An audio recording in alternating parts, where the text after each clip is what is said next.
O tópico de hoje trata do macronutriente denominado proteínas e suas unidades fundamentais, os aminoácidos. Meu nome é Renata e sou professora da disciplina de Fundamentos de Nutrição do curso de Engenharia de Alimentos da UTF-PR, Campus Campo Mourão.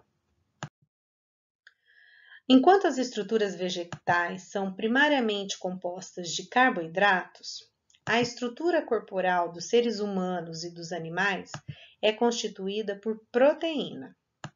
As proteínas diferem dos carboidratos e dos lipídios, pois contêm nitrogênio. Quando nós observamos essas figuras colocadas aqui, podemos constatar que tanto carboidratos quanto lipídios são formados por apenas carbonos, hidrogênios e oxigênios. Ao analisar a molécula de proteína, encontramos um elemento denominado nitrogênio, que caracteriza esse composto e o diferencia dos demais macronutrientes. Os papéis primários das proteínas no organismo incluem proteínas estruturais, enzimas, hormônios. E no organismo humano, aproximadamente 18% da massa corporal está na forma de proteína. Apesar da enorme diversidade de enzimas e outras proteínas no organismo, quase 50% do conteúdo total do ser humano está presente apenas em 4 proteínas: a quitina e miosina, que são proteínas musculares, colágeno e hemoglobina. As proteínas são compostas por aminoácidos e são unidas entre si através de uma ligação covalente forte denominada ligação peptídica.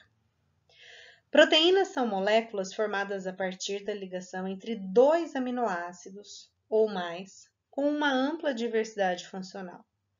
Sob o aspecto nutricional, podem ser classificadas como completas, parcialmente completas ou incompletas, em virtude da composição em aminoácido encontrada em cada proteína.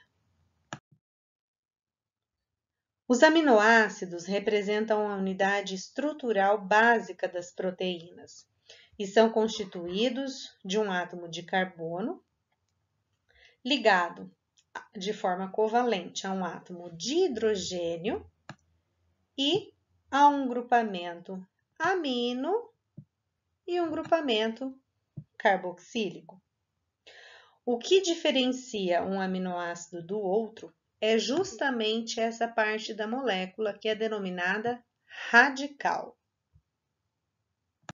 Os aminoácidos podem ser classificados em diversas categorias diferentes, de acordo com as suas propriedades físico-químicas e nutricionais, com base na capacidade de interação das cadeias laterais com a água ou com a carga elétrica dos radicais, sendo que estes podem assumir uma carga elétrica positiva ou negativa. Do ponto de vista nutricional, 2 categorias são propostas, sendo eles aminoácidos essenciais e não essenciais.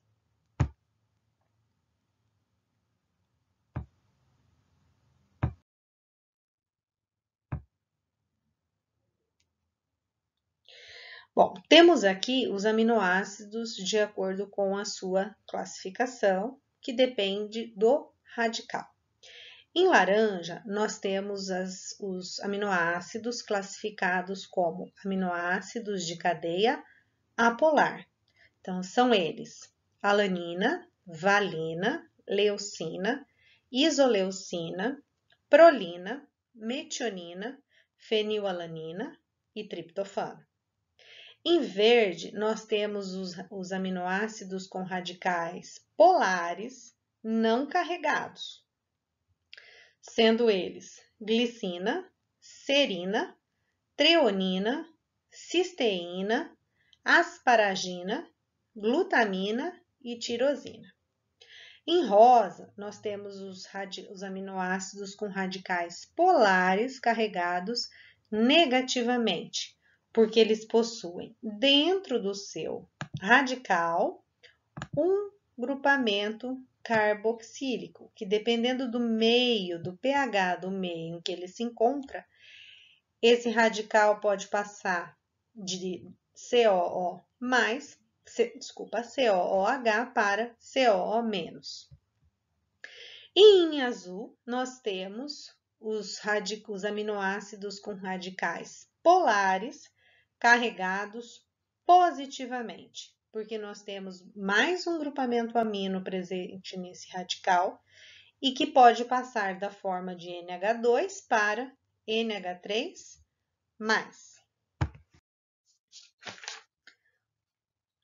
Do ponto de vista nutricional, duas categorias foram inicialmente propostas para classificar os aminoácidos, sendo elas aminoácidos essenciais e não essenciais. Os essenciais são os que não podem ser sintetizados pelo organismo animal, a partir das substâncias disponíveis para as células, em uma velocidade proporcional à demanda para atender a um crescimento normal. Essa classificação, a princípio, forneceu base para a abordagem nutricional, mas a partir das informações obtidas em pesquisas sobre o metabolismo de aminoácidos, uma reavaliação tornou-se necessária. Portanto, uma terceira classe foi introduzida, a de aminoácidos condicionalmente essenciais, que são definidos como aqueles que podem se tornar essenciais para um organismo em determinado estado fisiológico de desenvolvimento ou em função de uma determinada condição clínica ou patologia. Temos ainda os aminoácidos não essenciais, que são aqueles que podem ser sintetizados pelo organismo desde que este consuma em quantidades recomendadas os aminoácidos não essenciais. Como aminoácidos essenciais, nós temos a fenilalanina, triptofano, valina, leucina, isoleucina, metionina, treonina e lisina. Os aminoácidos não essenciais são a alanina, ácido aspartico, ácido glutâmico e asparagina. E os condicionalmente essenciais, que, relembrando, são aqueles que em algum momento do desenvolvimento humano ou em alguma condição clínica tornam-se temporariamente essenciais, são glicina, prolina, tirosina, serina, cisteína e cistina, taurina, arginina, histidina e glutamina. Resumindo, então, os aminoácidos essenciais devem ser supridos por meio de uma dieta balanceada em proporção adequada às necessidades individuais para que possam ser absorvidos e metabolizados pelo organismo.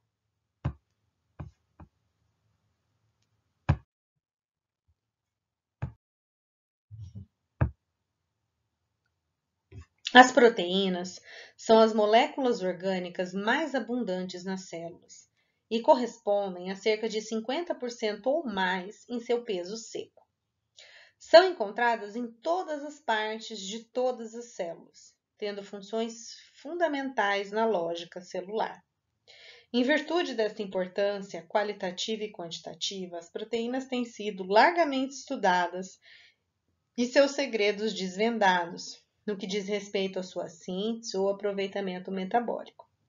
Essa figura mostra a proteína em seus diferentes níveis estruturais.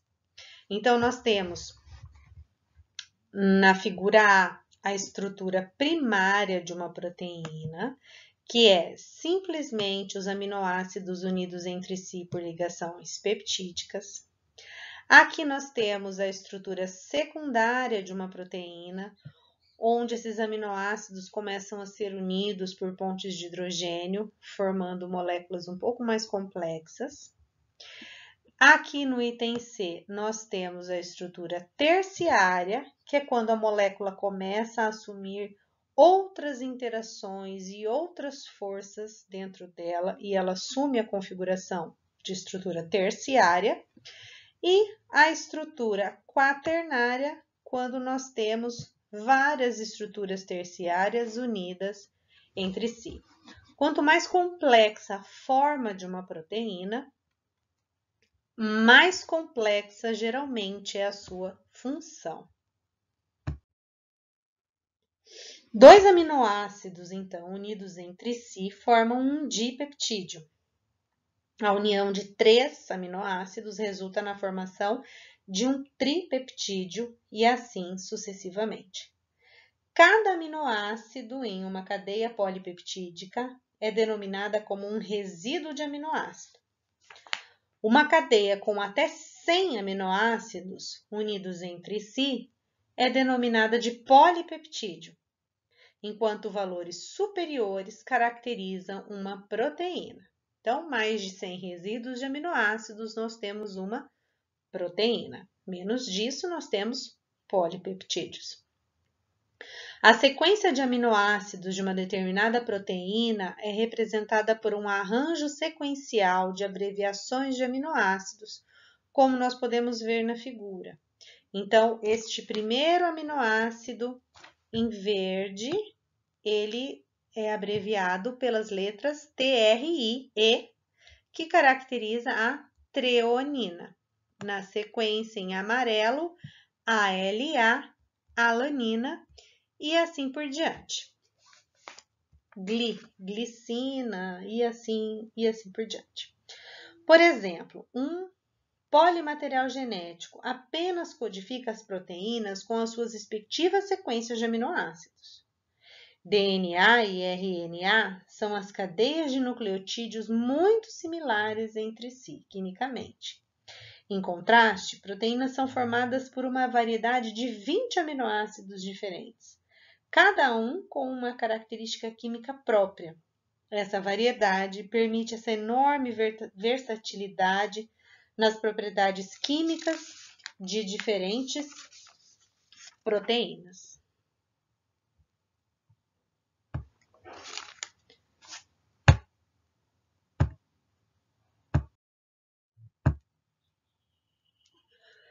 Proteínas são moléculas orgânicas formadas a partir da ligação peptídica entre 2 aminoácidos, sendo a sua estrutura constituída de diferentes combinações entre apenas 20 aminoácidos, resultando em uma molécula com ampla diversidade funcional. As proteínas podem assumir, então, inúmeras funções diferentes. Vamos citar algumas, que são catálise enzimática, transporte e estoque de substâncias, contração muscular, proteção imunológica, regulação hormonal e função. A catálise enzimática, praticamente todas as reações químicas em sistemas biológicos são catalisadas por macromoléculas denominadas enzimas. Algumas dessas reações são relativamente simples. Contudo, outras reações, como a replicação de um cromossomo, são altamente complexas. Enzimas exibem um enorme poder catalítico. Geralmente, aumentam as taxas de reações ao menos em 1 milhão de vezes. Além disso, as reações químicas em vivo raramente ocorrem em taxas perceptíveis na ausência de enzimas. Praticamente todas as enzimas conhecidas são proteínas. Desse modo, as proteínas são fundamentais na determinação do padrão de transformação química em sistemas biológicos, permitindo que a vida seja e aconteça da forma com que nós conhecemos hoje. Na ausência de enzimas, todas as reações metabólicas conhecidas seriam extremamente impossíveis. Transporte e estoque. Muitas pequenas moléculas e íons são transportados por proteínas específicas. Por exemplo, hemoglobina transporta oxigênio em eritrócitos, enquanto a mioglobina transporta oxigênio no tecido muscular. O ferro é transportado no sangue por uma proteína denominada transferrina e é estocado no fígado na forma de um complexo com uma outra proteína denominada ferritina. Esses são exemplos de proteínas transportadoras: hemoglobina, transferrina, ferritina. As proteínas são o principal componente dos tecidos musculares do nosso organismo. A contração muscular é realizada por meio do movimento de deslizamento de dois importantes filamentos proteicos, denominados actina e miosina. Então, à medida em que os nossos músculos contraem e relaxam, acontece dentro da fibra muscular uma interação entre os complexos de actina e miosina, permitindo com que todos os músculos sejam dotados de movimentos, graças à interação dessas duas proteínas. Proteínas também são responsáveis pela proteção imunológica. Anticorpos são proteínas altamente específicas que reconhecem e ligam-se a antígenos, como vírus ou bactérias. Os anticorpos são proteínas produzidas por nossas células de defesa que impedem que organismos patogênicos desencadeiem danos ao organismo. Eles são produzidos por um tipo especial de leucócito, o linfócito B, que é produzido pela medula óssea e distribuído pelo corpo via sistema linfático. Também chamado de imunoglobulinas, os anticorpos são formados por 4 subunidades ligadas entre si, que dão aos anticorpos uma estrutura semelhante a um Y. Proteínas também participam da regulação hormonal do nosso organismo. Muitos hormônios são proteínas ou até peptídeos. Dentre os hormônios proteicos, nós temos a insulina, o hormônio do crescimento, a prolactina, hormônio luteinizante, hormônio folículo estimulante, tireotropina. Os hormônios, eles têm a grande função de controlar funções dentro do nosso organismo, funções das mais diversas. Então, quando falamos de hormônio do crescimento, GH, estou falando de uma substância que controla todos os processos de síntese de novos tecidos dentro do nosso organismo. Por outro lado, temos hormônios que controlam a entrada de glicose nas nossas células, que é o caso de insulina. Essa função tão diversa é decorrente da estrutura diferente e da diferente composição em aminoácidos de cada um desses hormônios, o que dota-os de funções as mais diversas possíveis. Proteínas também podem ter função estrutural. Dentre as proteínas que participam da função estrutural do organismo, destacam-se colágeno e elastina, que formam uma matriz de ossos e ligamentos, fornecendo força e elasticidade estrutural para órgãos e sistema vascular. A queratina também é uma importante proteína estrutural, presente nas unhas e nos cabelos.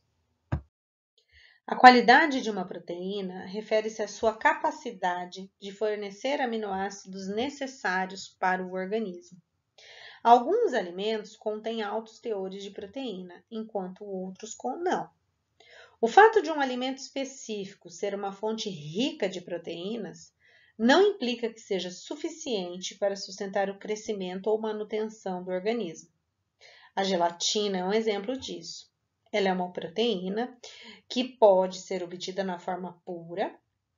No entanto, a utilização desta como único alimento ou fonte de proteína na dieta humana não fornece os aminoácidos necessários ao organismo.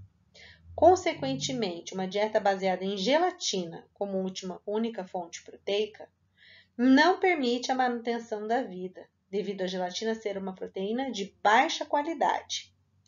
Ou seja, a gelatina tem um elevado teor proteico. No entanto, isso não a torna um alimento completo, porque apesar de ser rica em proteína, ela é uma proteína deficiente em triptofano, o que torna um alimento de baixa qualidade, apesar de conter um alto teor de proteína. A qualidade de uma proteína, então, ela pode ser expressa de acordo com alguns índices importantes. Alguns desses índices se referem apenas à proteína em si, enquanto outros referem-se à relação que existe entre a proteína da dieta e as necessidades do consumidor. Então, os índices utilizados para avaliar a qualidade de uma proteína são score químico, que depende exclusivamente da proteína em si, razão de eficiência proteica, que é o PER, do inglês Protein Efficiency Ratio, valor biológico, saldo de utilização proteica, do inglês NPU, Net Protein Utilization, e pontuação de aminoácidos corrigida pela digestibilidade das proteínas, que é um índice conhecido como PDCAAS, Protein Digestibility Correct Amino Acid Score. O score químico refere-se somente então às propriedades da proteína, enquanto PER, VP, NPU e PDCAAS referem-se à relação que existe entre essa proteína e as necessidades do consumidor. Vamos começar falando então sobre o score químico. A composição de aminoácidos de uma proteína é determinada por análise química. Então, análises cromatográficas nos dão o teor de aminoácidos de cada proteína. Essa proteína é então comparada com um padrão de aminoácidos de uma proteína referência, que pode ser uma proteína hipotética, que é a proteína padrão da FAO para crianças de 2 a 5 anos, ou ainda eu posso fazer essa comparação com a proteína do ovo, que é a ovoalbumina, obtendo-se o score químico. O aminoácido na proteína teste, que está presente na menor concentração, é denominado de aminoácido limitante da proteína. O valor da porcentagem é o score químico. Por exemplo, a quantidade de lisina presente na proteína da aveia é 51% daquela presente na proteína do ovo. Portanto, o score químico da proteína da aveia é 0,51. Essa tabela mostra um estudo que avalia a qualidade de diferentes proteínas alimentares, demonstrando a composição em aminoácidos essenciais e a comparação aos aminoácidos essenciais que compõem a proteína padrão da FAO para crianças de 2 a 5 anos.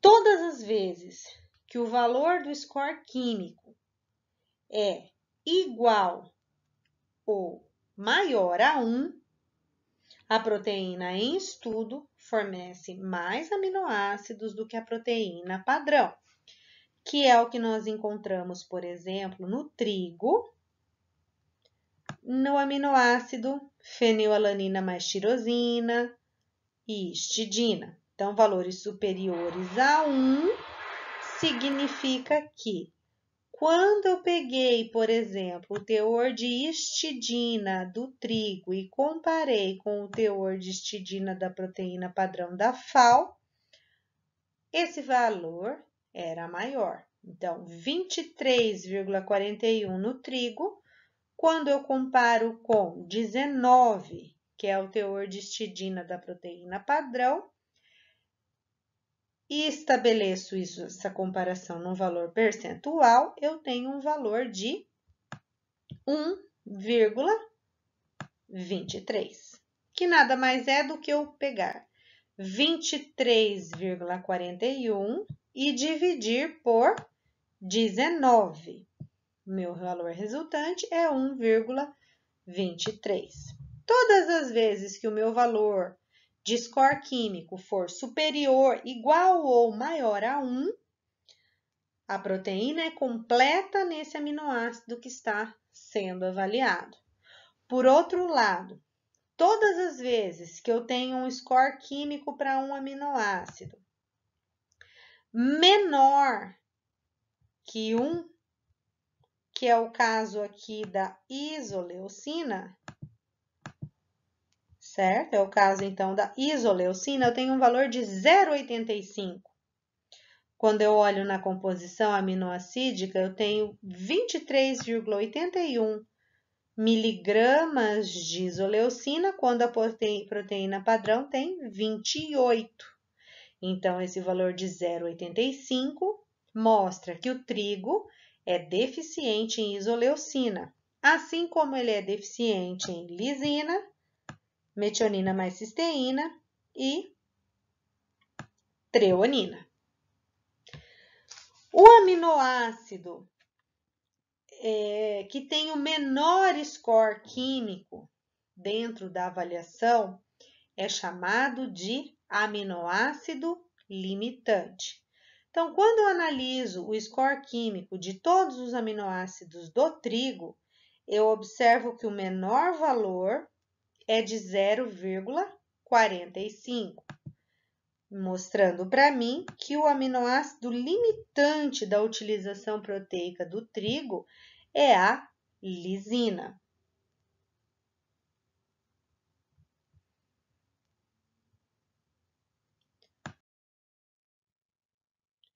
O próximo índice de avaliação de qualidade de proteína é o PER, Protein Efficiency Ratio. Estudos para determinação da PER exigem animais em fase de crescimento recém-desmamados.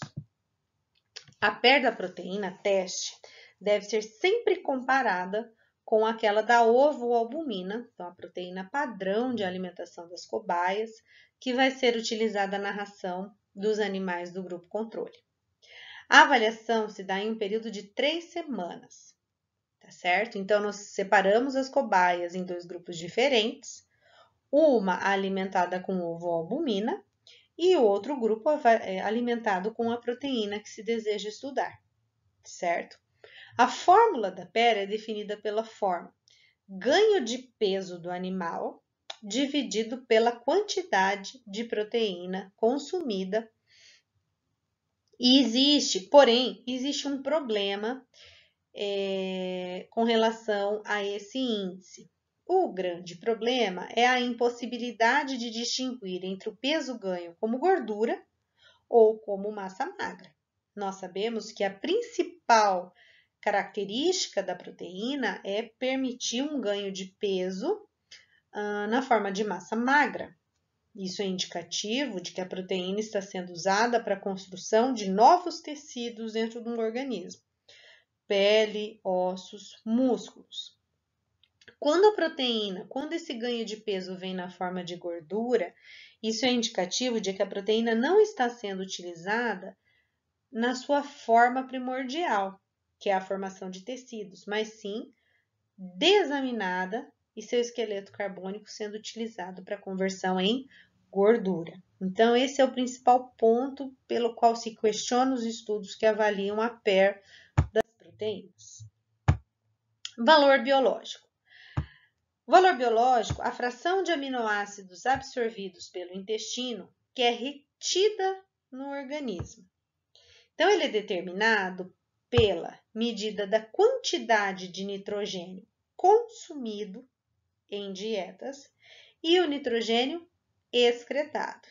Então, da mesma forma, eu também preciso de cobaias para determinar exatamente aquela quantidade dos aminoácidos que o indivíduo consumiu e determinar também a quantidade que está sendo excretado, tanto pela via urinária quanto pela via fecal. Perdas obrigatórias de nitrogênio precisam ser quantificadas. Essas perdas significam perdas fecais, não utilização, não absorção de aminoácidos, nitrogênios secretados através de enzimas digestórias e pela via urinária, nitrogênio que não está sendo retido dentro do organismo na formação de novos tecidos, mas que está sendo eliminado através da produção da urina. O cálculo para a fórmula do valor biológico, então, é VB é igual nitrogênio retido no organismo dividido pelo nitrogênio absorvido, certo? Nitrogênio retido é o nitrogênio ingerido menos o nitrogênio eliminado pelas fezes e o nitrogênio eliminado pela urina. E o nitrogênio absorvido é o nitrogênio que foi ingerido menos aquele que foi eliminado pelas fezes. De acordo com o valor biológico, e essa é uma classificação muito importante para as proteínas, esses compostos são classificados em proteínas de alto valor biológico, que são aquelas proteínas que possuem todos os aminoácidos essenciais nas quantidades necessárias. Então, lembrando, aminoácidos essenciais são aqueles que o organismo é incapaz de produzir. As proteínas que fornecem todos os aminoácidos essenciais nas quantidades necessárias são carnes em geral, todas elas, leite, ovos e peixes. As proteínas de alto valor biológico, de médio valor biológico, são proteínas deficientes em um ou dois aminoácidos essenciais. Quais são essas proteínas? As proteínas presentes em todas as leguminosas: feijão, ervilha, lentilha, grão de bico e soja. E nós temos também as proteínas de baixo valor biológico, que são as proteínas deficientes em 3 ou mais aminoácidos essenciais. São as proteínas presentes em todas as frutas, verduras e cereais. Essa é uma classificação muito importante dentro das proteínas. Através dessa classificação, nós conseguimos conduzir toda uma dieta garantindo que o indivíduo supra a sua necessidade de aminoácidos essenciais. Seja ele um indivíduo de alimentação bastante variada, seja ele um indivíduo vegano. Então, na hora de compor uma alimentação vegana, eu preciso ter uma atenção bastante especial para a composição de aminoácidos presentes nas proteínas ingeridas, combinando-as de maneira que o organismo não tenha deficiência de aminoácidos essenciais. Por exemplo, fazendo uma combinação ideal entre cereal e leguminosa, que é o caso da nossa alimentação clássica, né? O prato típico do brasileiro, que é o arroz com feijão. Mistura de arroz com feijão tem um valor biológico de proteína considerado bom. Veja bem, pensando em valor biológico, eu estou misturando uma proteína de baixo valor biológico, que é o do arroz, com uma proteína de médio valor biológico, que é o feijão. Então, eu tenho proteína do arroz, deficiente em 3 ou mais aminoácidos essenciais, e a proteína do feijão, deficiente em 1 ou 2 aminoácidos essenciais. Essa combinação, no entanto, me dá uma mistura perfeita, ou seja, a deficiência de um alimento, a deficiência de aminoácidos de um alimento é complementada pelos aminoácidos que sobram no outro alimento, e vice-versa. Então, a proteína do feijão, ela é deficiente em aminoácidos sulfurados, metionina e cistina. Porém, ela é rica em lisina. O arroz, por outro lado, é rico nesses aminoácidos sulfurados e deficiente em lisina. Quando consumidos juntos, ocorre a complementação dos aminoácidos das duas proteínas, resultando em uma proteína de alto valor biológico. Importante ressaltar que essa combinação não se dá apenas com o arroz com feijão, que é o prato típico brasileiro, mas com outros cereais e outras leguminosas. Também é muito importante considerar o tempo de distância entre esses alimentos na dieta. Então, não adianta eu almoçar feijão e jantar arroz. Eu preciso que arroz e feijão estejam presentes preferencialmente no mesmo momento, na mesma refeição, ou distantes num prazo máximo de 3 a 4 horas da ingestão um do outro, para que essa complementação ocorra de bastante maneira efetiva. Outro índice de avaliação de qualidade proteica é o NPU, que é o Net Protein Utilization. O NPU visa avaliar a retenção de nitrogênio em relação à quantidade de nitrogênio consumido no organismo.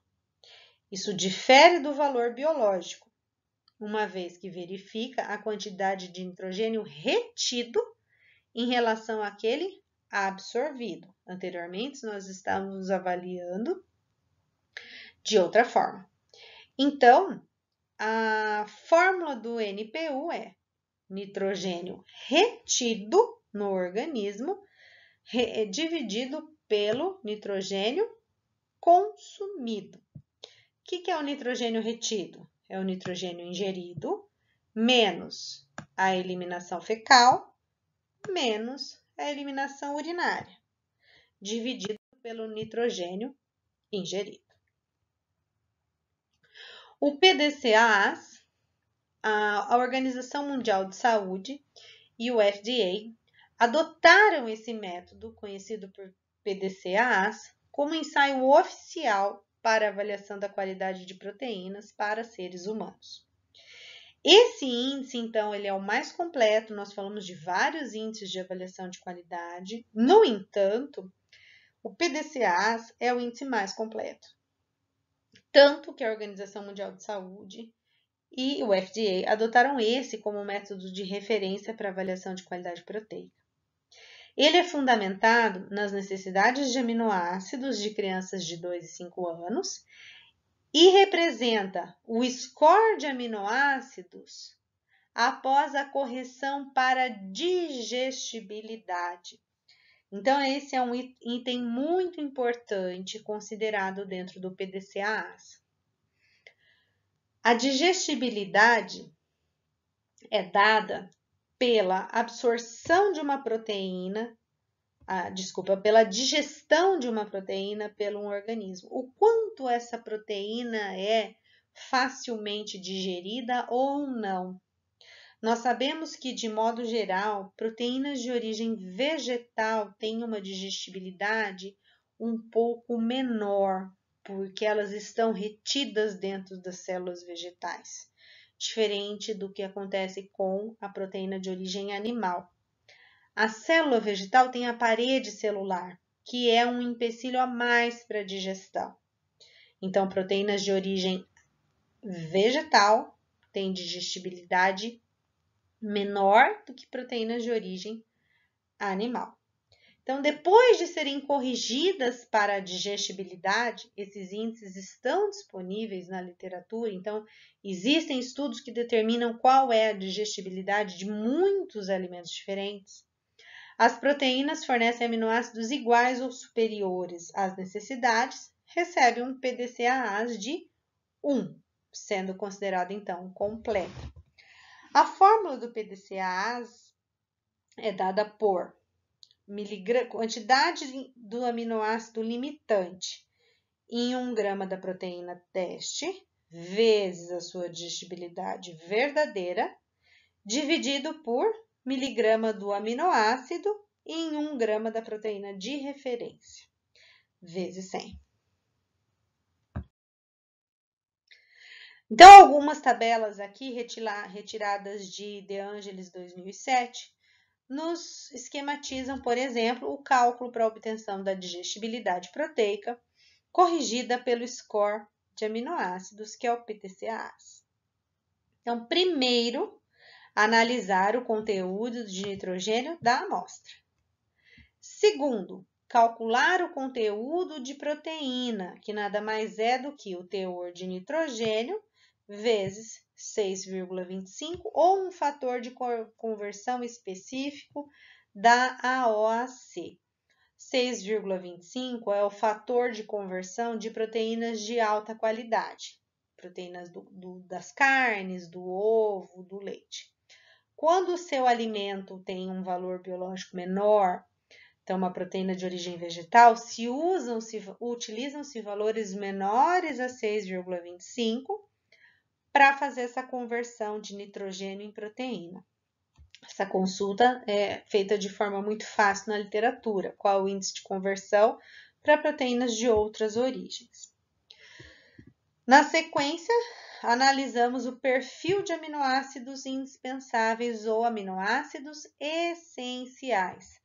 Então, de forma geral, quando se avalia a qualidade da proteína, não se avalia os aminoácidos não essenciais ou condicionalmente essenciais, mas sempre os essenciais ou indispensáveis. Na sequência, determinamos o score aminoácido não corrigido, que é quantidade do aminoácido indispensável dividido pela quantidade de aminoácido indispensável na proteína de referência, que é aquele exemplo que eu dei daquela tabela em que eu falei para vocês que nós comparamos os aminoácidos do trigo com os aminoácidos da proteína padrão da FAO, para crianças de 2 a 5 anos. Depois de feita essa conta do score de aminoácidos, eu preciso considerar a digestibilidade e calcular o PDCAAs do menor score aminoácido não corrigido vezes a digestibilidade. Então, eu vou trabalhar sempre com o aminoácido limitante, que é o aminoácido crítico da absorção de proteínas. Da utilização de proteínas, perdão. Essa tabela, ela mostra, então, o valor de digestibilidade verdadeira e de score aminoácido e digestibilidade proteica, que é o PDCAAs, para algumas proteínas. Então, por exemplo, proteína do ovo, um valor de PER de 3,8, uma digestibilidade de 98, um score aminoácido de 121, PDCAAs de 118, lembrando que esses valores são referentes ao aminoácido presente em menor quantidade na proteína do ovo, certo? Vamos comparar então com a proteína do trigo, que é uma proteína de um cereal e teriam realmente valores menores, ou seja, uma qualidade menor. Então, comparando com o ovo, o valor de PER 1,5, enquanto para o trigo, enquanto para o ovo é 3,8. Digestibilidade de 91, comparado aos 98 do ovo. O score aminoácido de 47, comparado a 121 para o ovo. E 42 para o trigo, comparado aos 118 do ovo. A digestibilidade é o principal fator, então, que afeta a qualidade da proteína. Quanto maior a digestibilidade, maior a nossa possibilidade de extrair os aminoácidos presentes na proteína e utilizá-los do ponto de vista nutricional. As proteínas, elas são mantidas em sua estrutura tridimensional funcional pelas interações de hidrogênio e iônicas. Essas ligações são afrouxadas na presença de ácidos, de sal, de calor, levando à desnaturação. Então, vários processos de produção de alimentos, tanto a nível doméstico quanto industrial, utilizam condições e fatores desnaturantes de proteínas. Uma proteína desnaturada passa da sua conformação original mais enovelada para uma conformação mais desenovelada, afrouxada. Dessa forma, é muito mais fácil que as enzimas digestivas ataquem e quebrem as ligações peptídicas presentes na proteína. Ou seja, uma proteína desnaturada tem maior digestibilidade que uma proteína na sua conformação natural. Por exemplo, o que é melhor, ovo cru ou cozido? Qual escolher para uma alimentação com uma facilidade maior de obtenção de aminoácidos? Onde é mais fácil extrair aminoácidos? De um ovo cru ou de um ovo cozido, de um ovo frito? Sempre de um ovo cozido.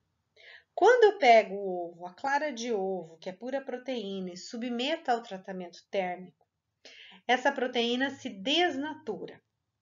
Quando ela desnatura, ela passa da conformação nativa, original, enovelada, para uma estrutura afrouxada.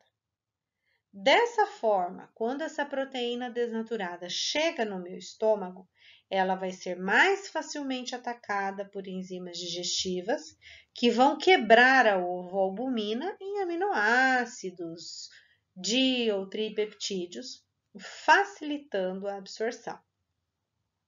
Então, todas as vezes que eu cozinho um ovo, eu não perco proteínas. Muito pelo contrário, eu desnaturo essas proteínas, aumento a digestibilidade e torno-as mais facilmente acessíveis para absorção.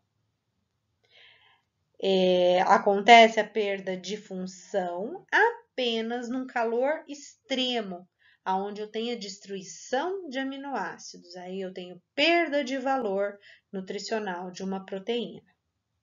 Mas isso só acontece em casos de cozimento excessivo do ovo, por exemplo, quando se a gente esquece um ovo no fogo, cozinhando por muitos e muitos minutos, eu posso ter destruição de algum tipo de aminoácido. Mas os processos de cocção normais e que dão características positivas aos alimentos, simplesmente desnaturam proteínas e as tornam com uma maior facilidade de serem digeridas pelo nosso organismo. E daí eu tenho a comparação entre quibe cru e quibe assado, né? Então, a proteína da carne, quando ela é tratada do ponto de vista térmico, ela tem uma digestibilidade maior, fornecendo aminoácidos para o organismo para absorção de forma mais fácil e eficiente. Essa figura mostra, então, o balanço nitrogenado. O que é o balanço nitrogenado? O nome está dizendo, é o balanço de nitrogênio dentro do nosso organismo. Então, normalmente, nós temos um consumo, uma entrada de nitrogênio no nosso organismo que se faz via alimentar, pela ingestão de proteínas, né? Já que é o único nutriente que funciona como fonte importante de nitrogênio para o nosso organismo.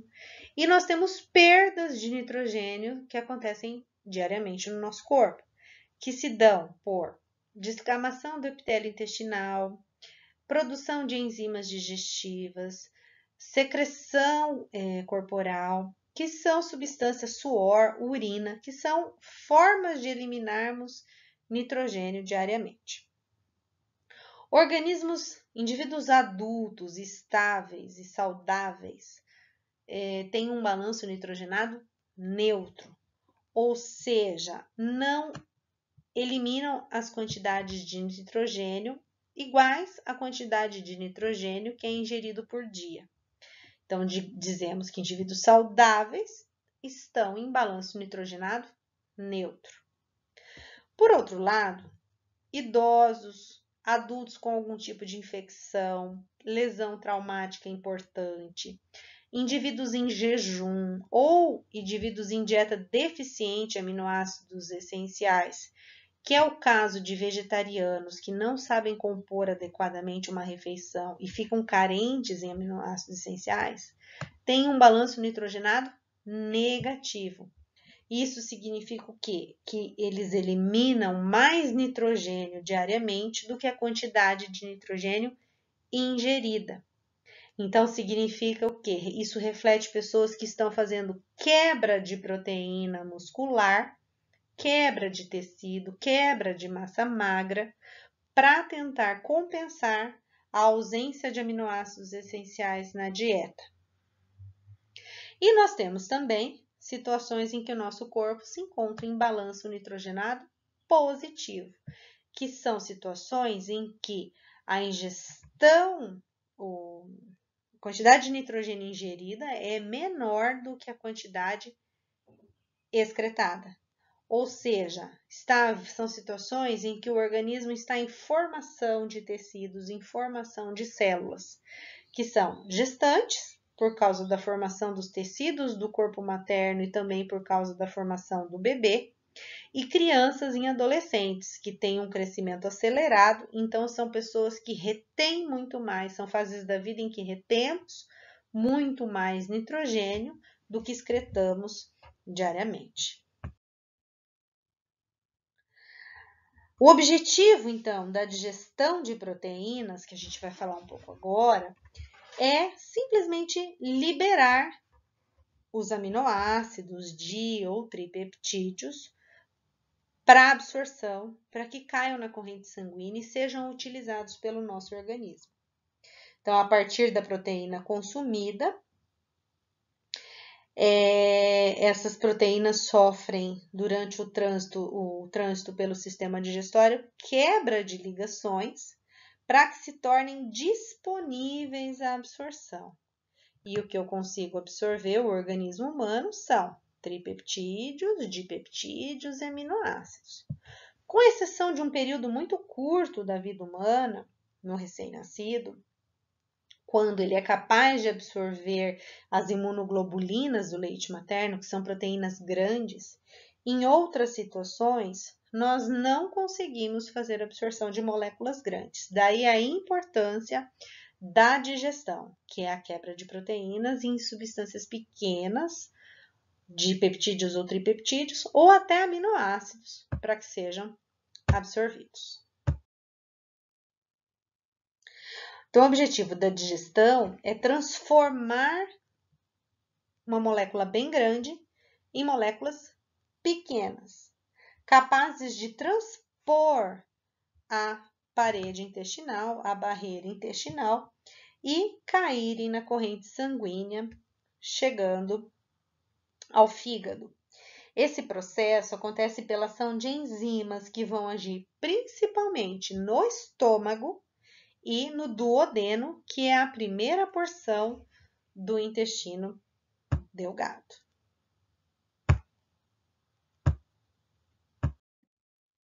Então, esse slide nos mostra a estrutura do sistema digestório, o que acontece com a proteína ali.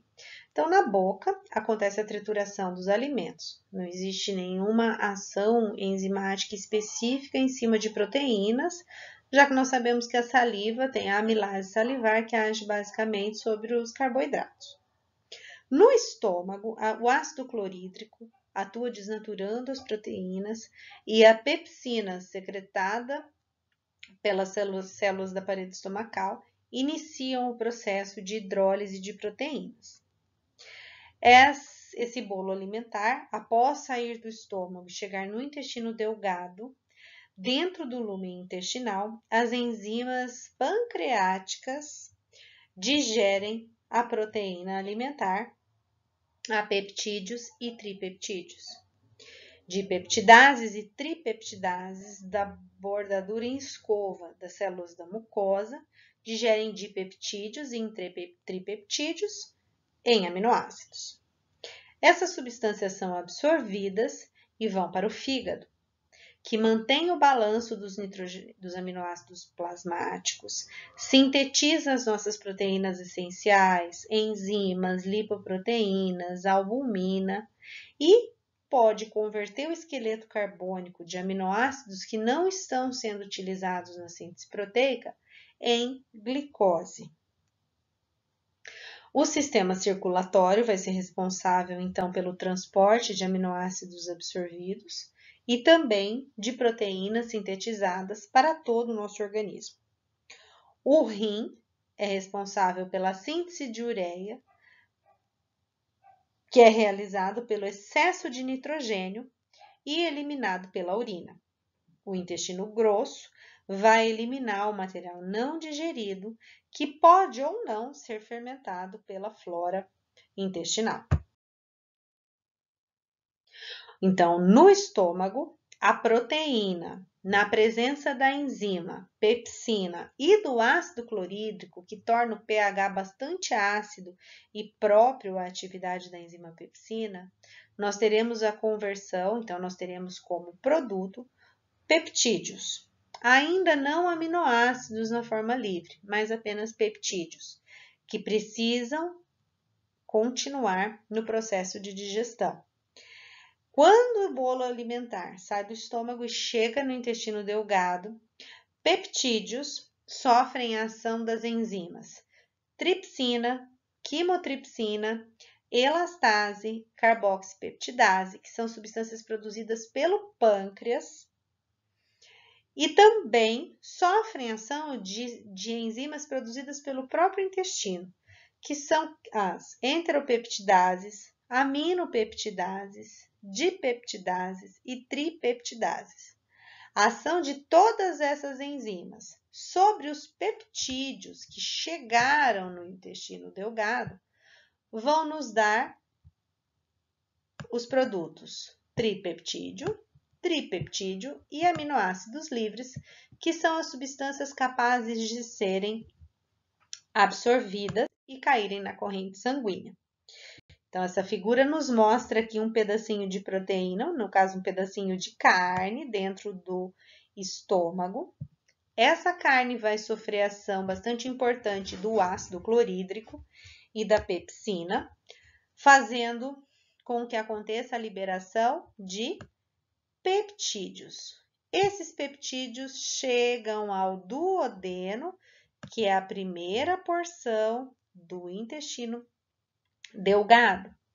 Aqui eu vou ter a secreção de enzimas vindas do pâncreas, que é esse órgão amarelinho aqui, que são tripsina, quimotripsina, carboxipeptidases e elastases, que são enzimas que convertem peptídeos em substâncias menores, tripeptídeos, dipeptídeos e aminoácidos livres.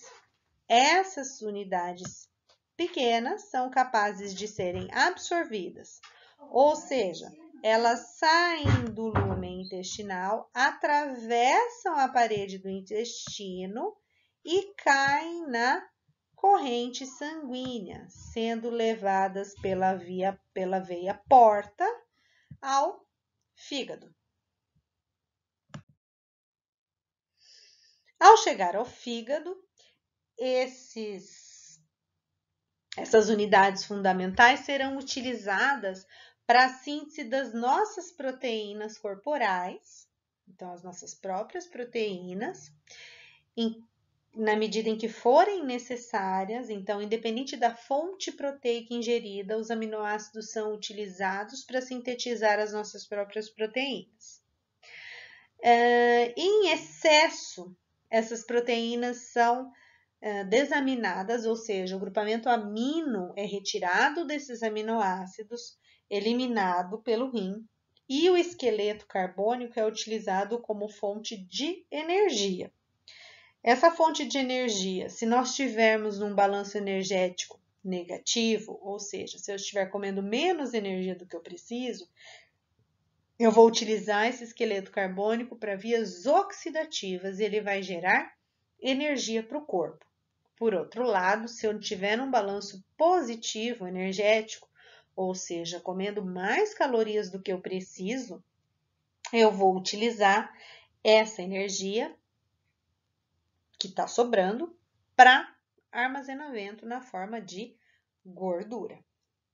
Então, agora a gente vai falar um pouquinho sobre a síntese proteica.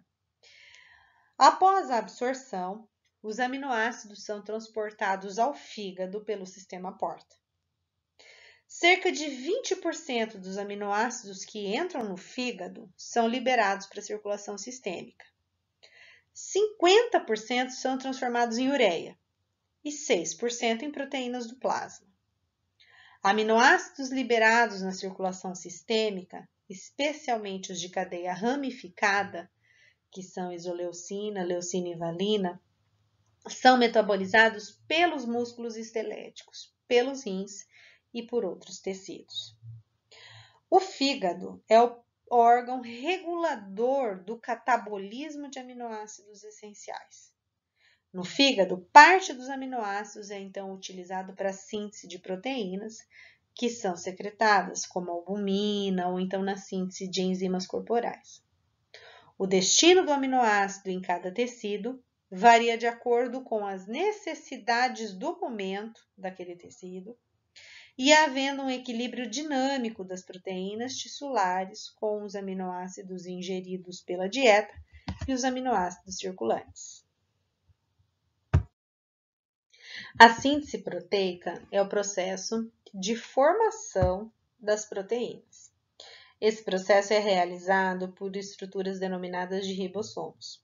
Então, na molécula de DNA estão contidas todas as informações genéticas do indivíduo.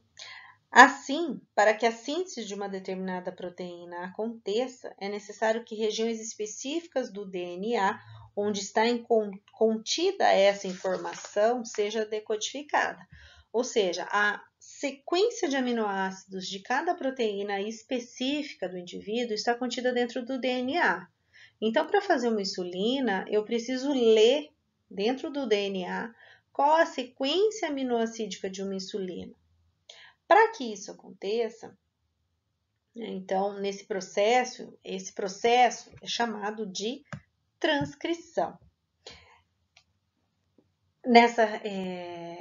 Nesse processo, então, ocorre a transcrição dos nucleotídeos dessa região em uma molécula de RNA, que irá direcionar a síntese proteica em um processo chamado de tradução.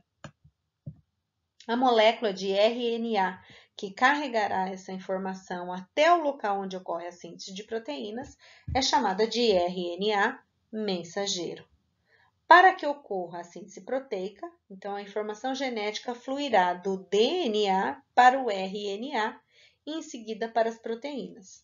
Esse princípio, esse esquema apresentado nessa figura, é conhecido como dogma central da biologia molecular.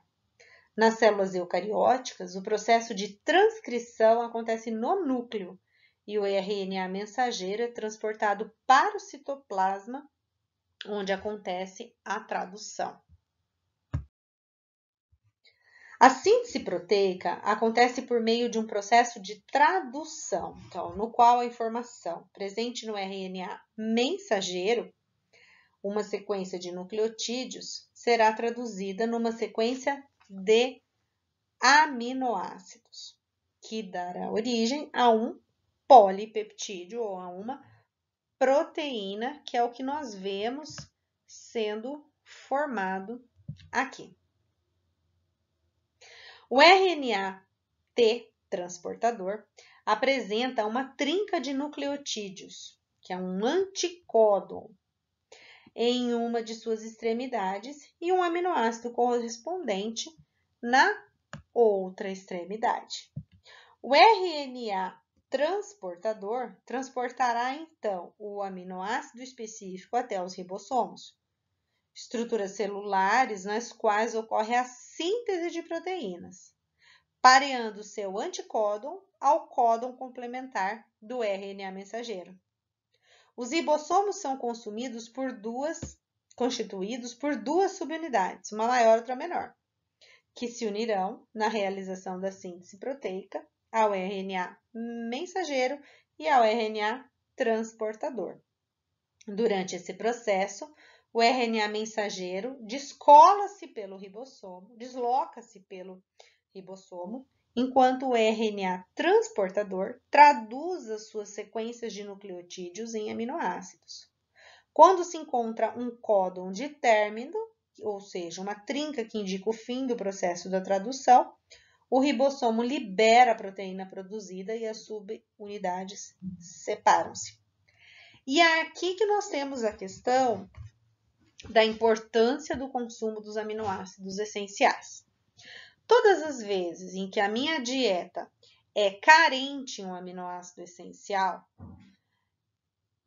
por exemplo, vamos falar da metionina, tá? Então, vamos supor que eu sou uma pessoa que adotei o vegetarianismo e eu simplesmente excluí todos os alimentos de origem animal da minha dieta e eu não gosto de leguminosas, então a minha dieta é basicamente formada por alimentos como frutas, verduras e legumes, cereais, que são todos alimentos de fontes de proteína de baixo valor biológico. Então, certamente eu sou uma pessoa carente de aminoácidos essenciais.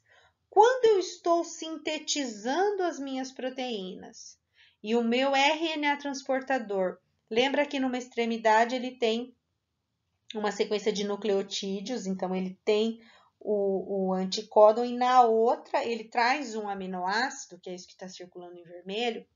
Supomos que a hora que eu leio o RNA mensageiro e eu li o códon que codifica para metionina, e a metionina precisaria estar aqui, mas eu não comi metionina, porque eu não como mais alimentos de origem animal e tenho uma dieta vegetal bem desbalanceada.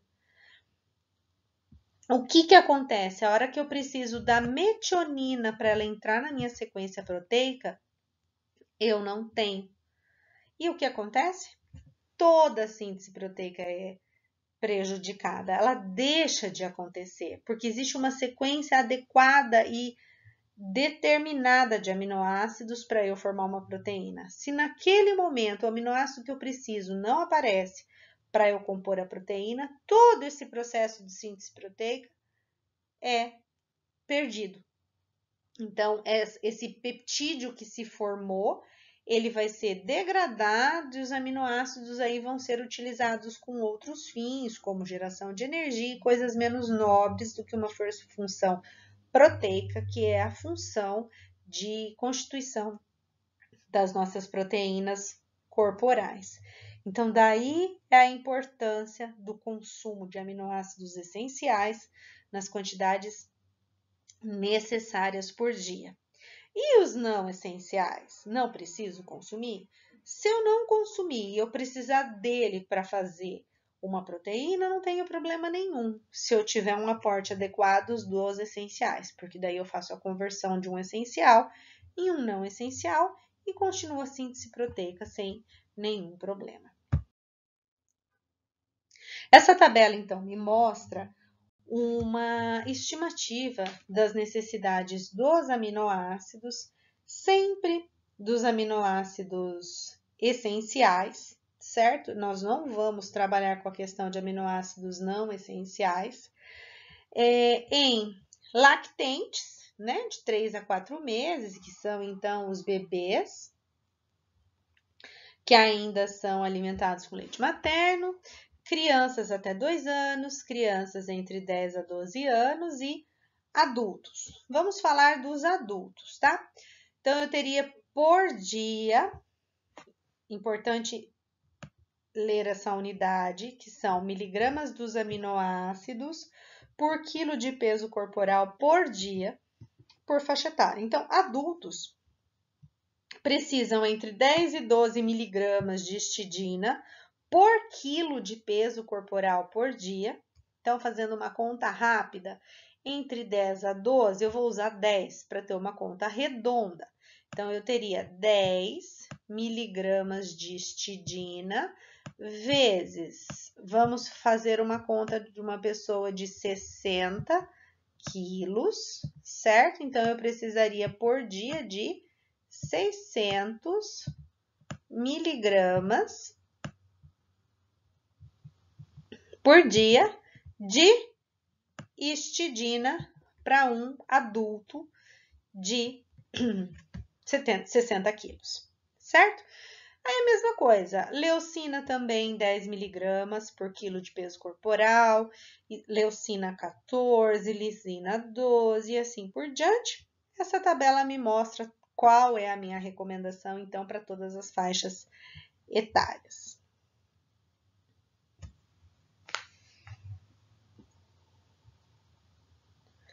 Uma questão muito importante é que a recomendação de ingestão diária de proteína indica uma quantidade específica para a manutenção da saúde em indivíduos normais, tá? A gente sempre vai falar de indivíduo normal, não vai tratar de patologia aqui. No entanto, uma condição fundamental, vocês não podem esquecer, é que para eu garantir as necessidades de proteínas de um organismo, para eu garantir que elas sejam satisfeitas, eu tenho que garantir as necessidades energéticas. Porque se eu faço uma deficiência calórica, se eu coloco o organismo em uma deficiência calórica, ou seja, forneço a ele menos calorias por dia do que ele precisa, isso vai fazer com que o organismo desvie as proteínas de suas funções construtoras, reparadoras, para uma função menos nobre, que é a função de produção de energia. Então, a necessidade de ingestão de proteínas e de aminoácidos depende muito das condições fisiológicas do indivíduo. Por exemplo, em relação ao exercício físico, há uma maior necessidade de ingestão proteica na dieta, que é influenciada por alguns fatores, dentre os quais nós temos a intensidade, a duração, o tipo de exercício físico, entre outros fatores.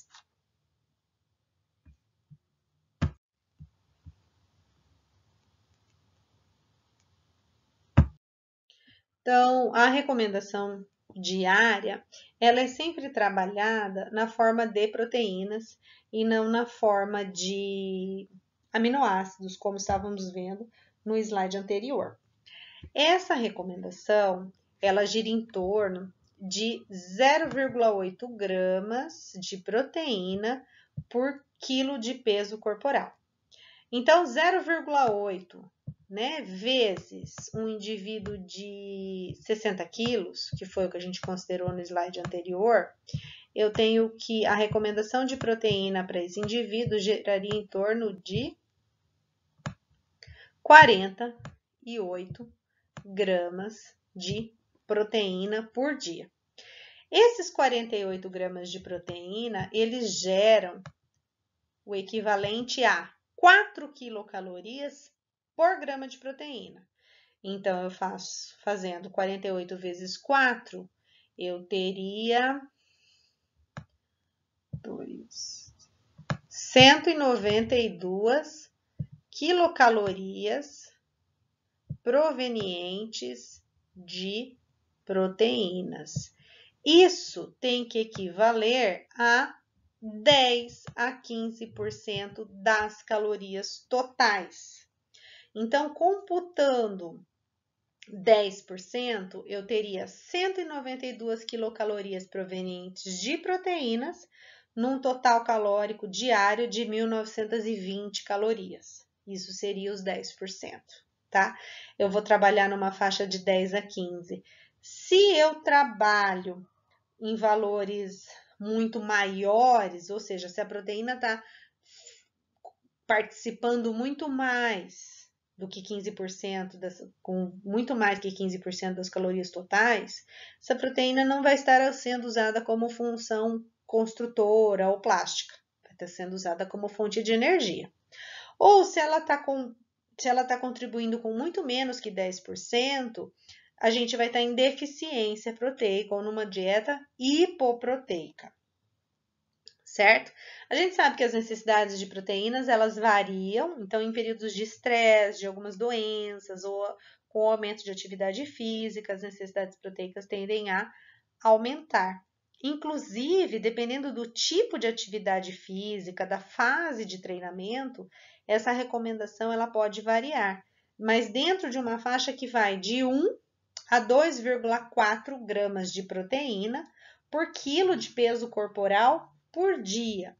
Além de 2,4 gramas de proteína por quilo de peso corporal, todas as pesquisas mostram que o nosso corpo é incapaz de utilizar como função construtora, certo? Então, vai além da nossa capacidade de conversão de proteína alimentar em proteína corporal. Por exemplo, para atividades de resistência, certo? 1 grama de proteína por quilo de peso corporal por dia, uma resistência moderada, entre 1,1 a 1,7 gramas de proteína por quilo por dia para uma intensidade pesada e 1,8 por quilo de peso corporal por dia para uma atividade extremamente pesada diariamente. Já nos exercícios de força, né? Então, o indivíduo treinado, ele tem que consumir entre 1 a 1,5 gramas de proteína corporal por dia e o iniciante até 1,8, porque ele está colocando um estímulo que o músculo não tinha, então é necessário, por ser iniciante, um aporte proteico um pouquinho maior. Nós temos, então, em torno de quase 2. Vamos colocar que o sedentário precisaria por dia de 0,8 gramas de proteína por dia, e esse iniciante, num exercício de força, esse aporte proteico vai para 1,8 gramas por quilo por dia. Né? Então, é um aumento considerável, passando lá das 48 gramas totais ao indivíduo de 60 quilos, né? Vamos fazer essa conta aqui, só para a gente ter uma ideia do impacto da atividade física na quantidade de energia gasta por dia.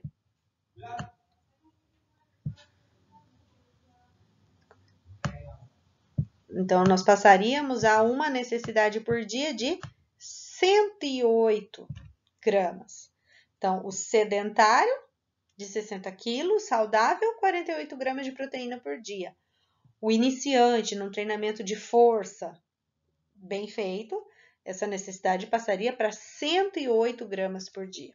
Então, a gente percebe que a atividade física, ela colabora de forma muito importante para a nossa necessidade de proteína diária, tá?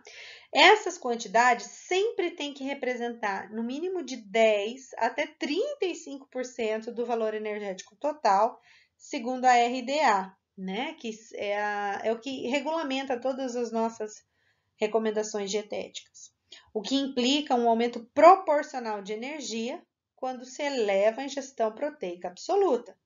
Se eu não elevar a energia que eu estou ingerindo, as porcentagens proteicas podem superar os valores de referência e com isso diminuir o seu aproveitamento inteligente pelo organismo. O que é um aproveitamento inteligente de proteína? É sempre usar proteína como fonte proteica e não como fonte de energia.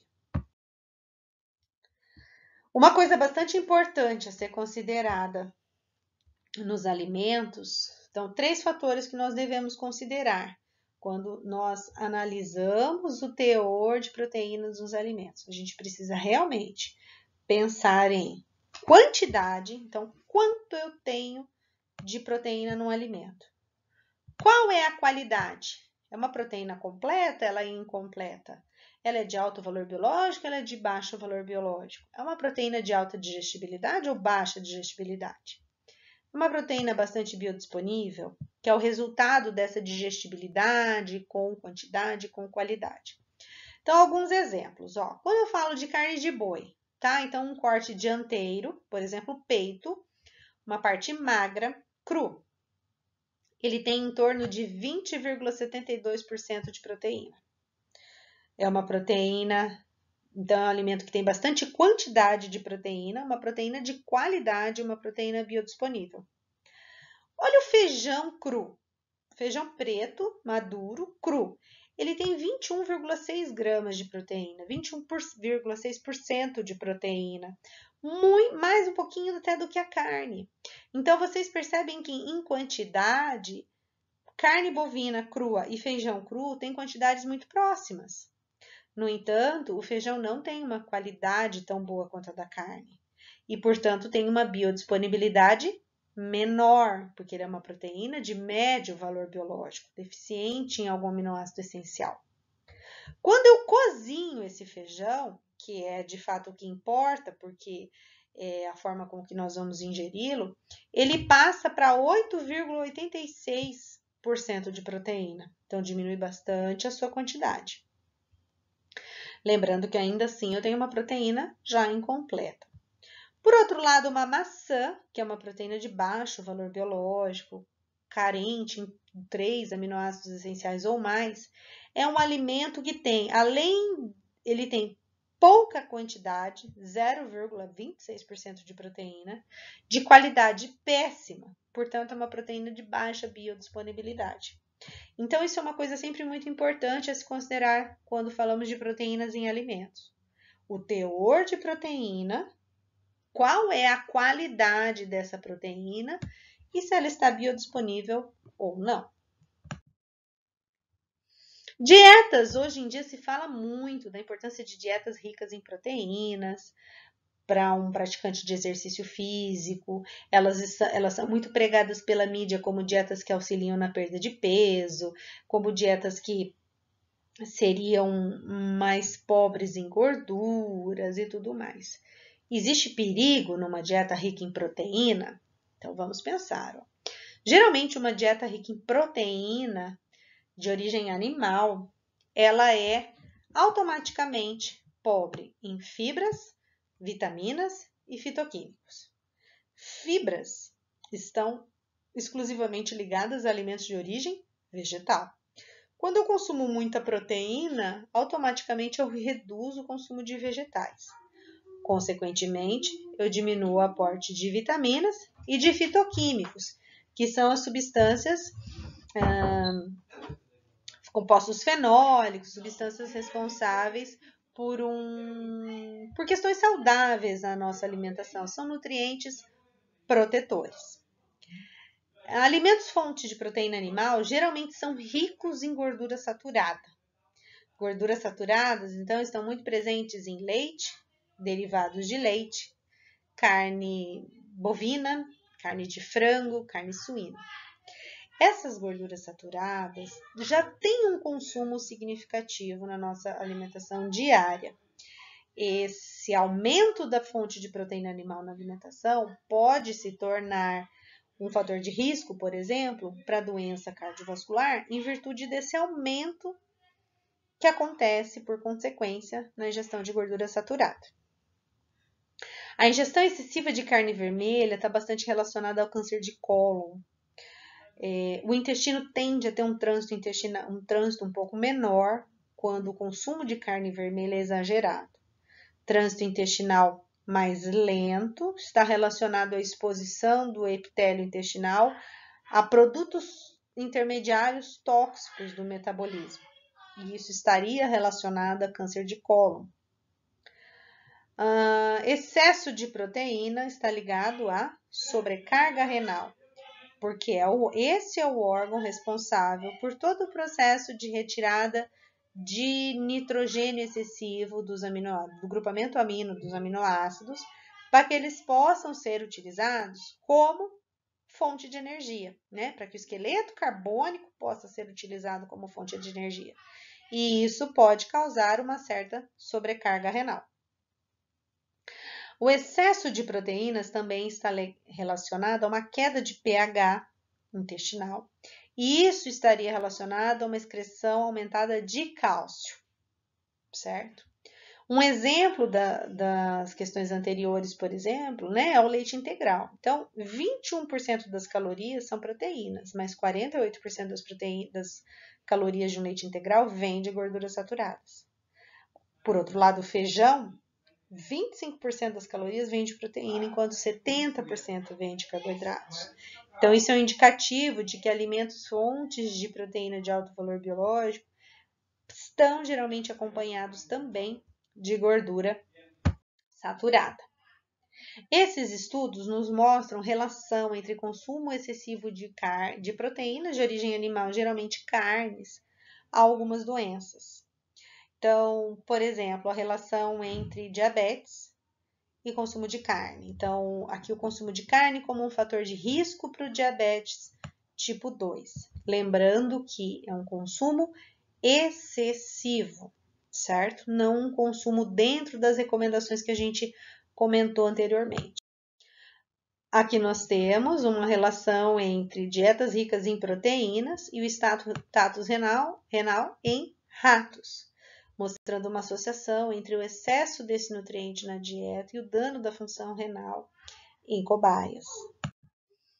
Esse estudo de 2015 mostra uma relação entre o consumo de carne vermelha e câncer coloretal, indicando que o consumo excessivo de proteínas, principalmente quando nós falamos de proteínas vindas de carnes vermelhas, não é saudável.